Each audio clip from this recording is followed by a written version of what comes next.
The beginning of the movie is set somewhere during the Second World War in Berlin. The Führer, Hitler, is with a behavior coach named Keppel. Hitler expresses his disagreement with the gesture of people's greeting to Keppel. He complains that though the Nazi salute is out-fashioned, people need to at least raise their hands up to the wrist and show respect. Then, he narrates that he has done everything humanly possible to destroy the foundations of the enemy who desecrated their soil. He finds Germany's existence incomprehensible and finds it alarming that he is here, too. In the following scene, he wakes up on the ground, somewhere in a forest. Looking up to the sky, he sees that the enemy aircrafts are missing and guesses that they might have taken some rest. Suddenly, a ball comes bouncing towards him and stops just at his side. He raises himself and heads towards a building past the bush. He is then approached by 3 young kids who question him if he is okay. Hitler looks at them and thinks that they are the future of the nation. He then asks them the way to the street. In that instant, a reporter, Fabian Sawatzki, is filming the kids with his camera. Hitler is seen on the far side of the screen. He picks up his army cap and says to himself that he should go to the Führer bunker. Hitler gets to the street and is amazed by people riding mono-wheel bikes. He finds people capturing him on their cameras and expresses that though the rubble went, people have gone mad. Then, he feels a modern car by his hand and questions himself if he fell into a coma and missed the victory. He realizes that he is not aware of his situation entirely and alerts himself to collect more information. Then, he asks a man about the location of Chancellery, but the person instead asks him for a picture. He gets disturbed by the camera's flashes as people come near him and take photos in turns. Confused by the unusual events around him, he concludes that something went out of hand in this place. As Hitler walks away, he finds a woman speaking in German on her phone. He comes closer and asks her about the current date, but the woman is terrified and sprays his eyes. Hitler cries in pain as his eyes get reddish and his vision gets blurred. He stumbles and walks to a newspaper shop nearby. He gets shocked to see the date October 3rd, 2014 written on the paper and falls to the ground at once. Somewhere else, the boss of the TV station, Karner, praises Mr. Christoph Sensenbrink for his excellent job as the deputy's head. He proposes a higher solution, but instead announces another worker named Miss Katja Bellini as the managing director. Due to this, Christoph is shocked and dissatisfied.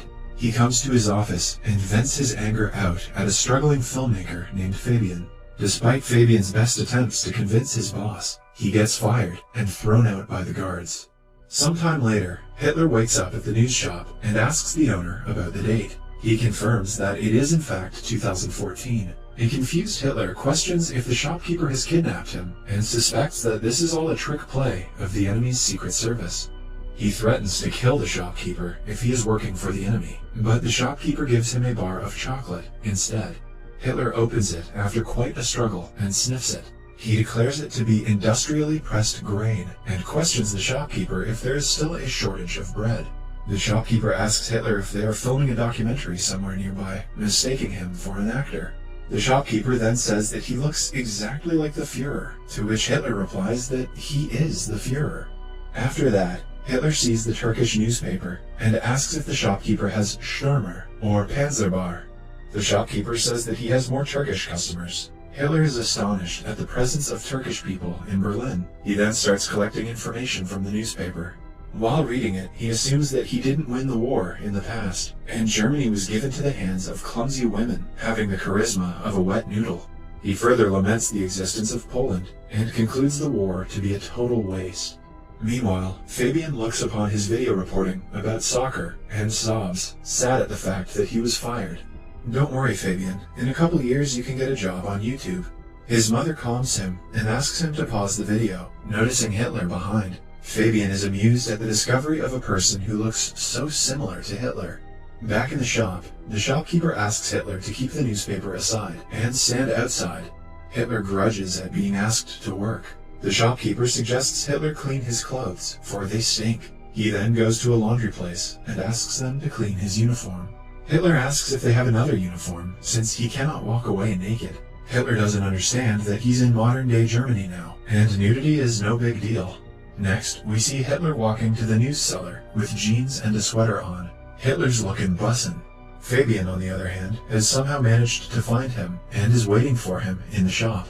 After getting a look at Hitler, he is amazed at his appearance. Fabian asks Hitler if he can film him as he marches through modern Germany. Hitler agrees with the idea. Fabian takes up some cash and a car from his mother and begins his journey with Hitler. The two end up in a hotel where Hitler gets amused at seeing the television. He then decides to talk about politics in Fabian's presentation.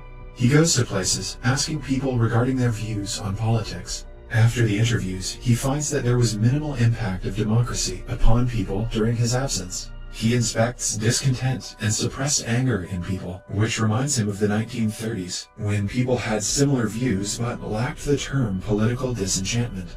People tell Hitler about the problem of immigrants in the country, making Hitler push his idea that mixing the races doesn't work.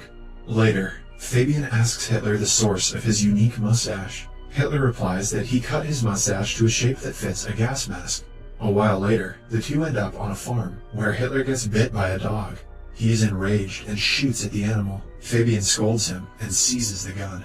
As the tour goes on, Fabian eventually runs out of cash, but he thinks of a plan and convinces the passers-by to have their sketches drawn by Hitler.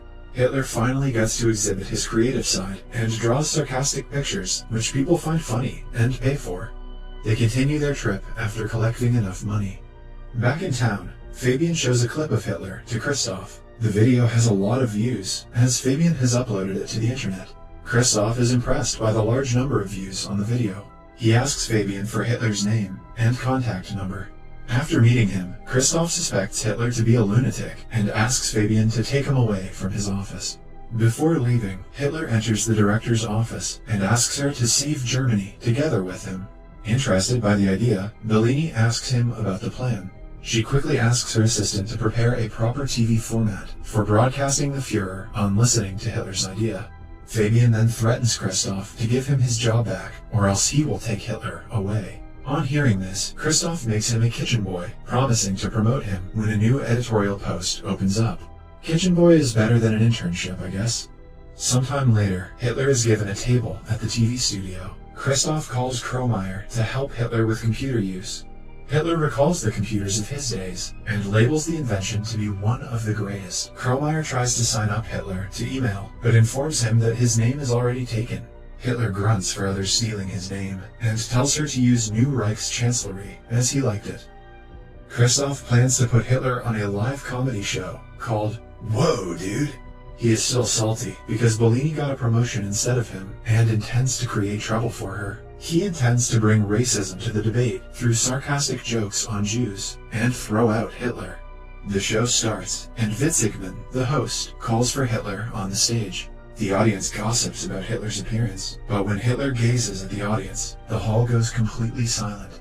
Hitler soon breaks the silence, but does not read out the lines as scripted. He explains that he is to tell a joke about immigrants, but he is not going to do so. He says that a TV is a great invention of the human, but the shows broadcasted are nonsense. Clearly, Hitler hadn't seen Game of Thrones yet. He sheds lights on problems like poverty and unemployment, and forecasts that the people of the country are heading towards the abyss without noticing it. Hitler vows to fight against the TV, not only up to the broadcast of the abyss, but also until he succeeds in overcoming them. Everyone likes the idea and claps for him. Seeing Hitler's popularity, the host, Witzigmann, gets envious. Bellini asks Christoph to broadcast Hitler in every show. Christoph is distressed because of the failure of his plan.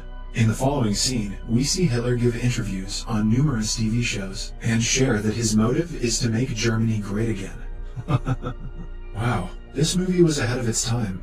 His popularity grows immensely, and he meets several people and party leaders. He starts charming them all by sharing his ideas. One day, Hitler and Fabian visit NPD headquarters in Berlin. He calls for Ulf Birn, the federal chairman of NPD, and asks him what his cause has achieved so far.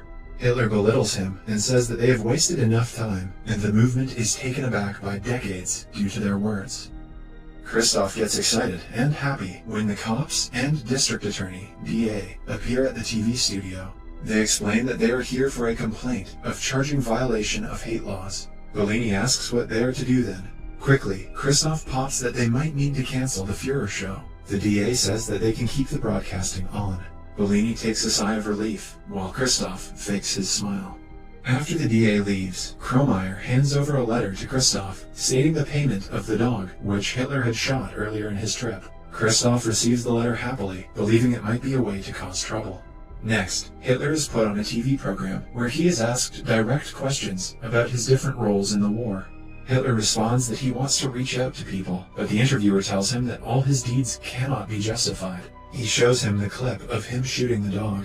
The video disturbs the audience. Hitler is angered and threatens him that he would do the same to him. He further says that he will turn their studio into a parking lot for tanks. Christoph gets happier, seeing people's negative responses. After the disastrous interview, Bellini is fired, and Christoph is appointed as the new manager. After that, Hitler goes to Fabian's house and starts living with him. He expresses amusement at the path taken by destiny and starts to write his second book. The book soon hits the market.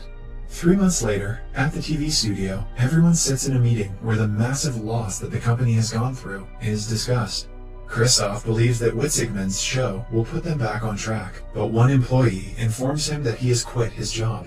Christoph gets tense and mad at the selected employees for losing the show. One of the staff suggests getting Hitler back, which interests Christoph. He looks for Hitler again and offers Fabian that he will invest $1 million in the film that Fabian and Hitler are shooting, if, in return, they let them broadcast the movie on their TV station. Hitler and Fabian come to Kromeyer's house, where Kromeyer's grandmother identifies Hitler. She claims that Hitler gassed all the people up and killed them. She calls him a criminal and shouts at him to get out.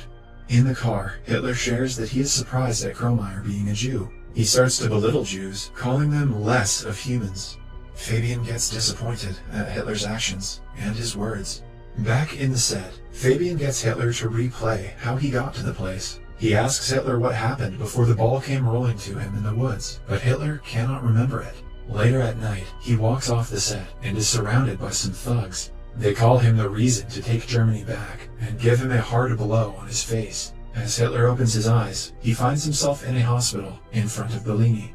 At the same time, Fabian looks over the footage of the video he captured about the boys and soccer. He watches it closely and finds Hitler rose from where he was lying. Fabian gets amazed at what happened before it. He quickly goes to the place and finds a board at the location, stating the historical location of Führer Bunker. Fabian rushes to the hospital, but does not find Hitler. Bellini says that he is headed to the shooting set. Fabian reveals that he's the real Adolf Hitler, but Bellini does not believe him. Fabian acts mad and tries to explain his theory hysterically. The guards try to catch him, but he flees. Fabian then reaches the set and aims a gun at Hitler. When asked about his identity, Hitler explains that he never claimed to be anyone else. Fabian says that Hitler is fooling people with his propaganda, to which Hitler replies that people elected a leader who shared his whole idea openly in 1933. Fabian takes Hitler to the top of a building with his gun. He corners Hitler and declares him to be a monster. Hitler in turn claps back, saying that ordinary people elected an extraordinary man and entrusted the fate of the country to him. He explains that people chose him because they bear the same values in their inner hearts. An enraged Fabian shoots Hitler, making him fall off the building onto the street. Soon, Fabian hears Hitler's voice, who says that no German can get rid of him. And Hitler, who was just thrown down, appears right behind it again. Just then, Bellini calls for a cut in the studio, and everyone cheers for the shoot. Turns out that it was just a film shoot, and a random actor was playing the role of Fabian. Hitler then asks everyone to remember the comrades who could not be with them. Somewhere else, Kromeyer is sobbing, seeing Fabian through a hole in the mental ward. Hitler and Bellini are busy giving autographs and interviews to people after the film booms. As they pass by a car, the people on the street seem fond of Hitler and greet him with respect. Subscribe for more videos like this, turn on notifications, and leave a like to help the channel out. Thank you for watching.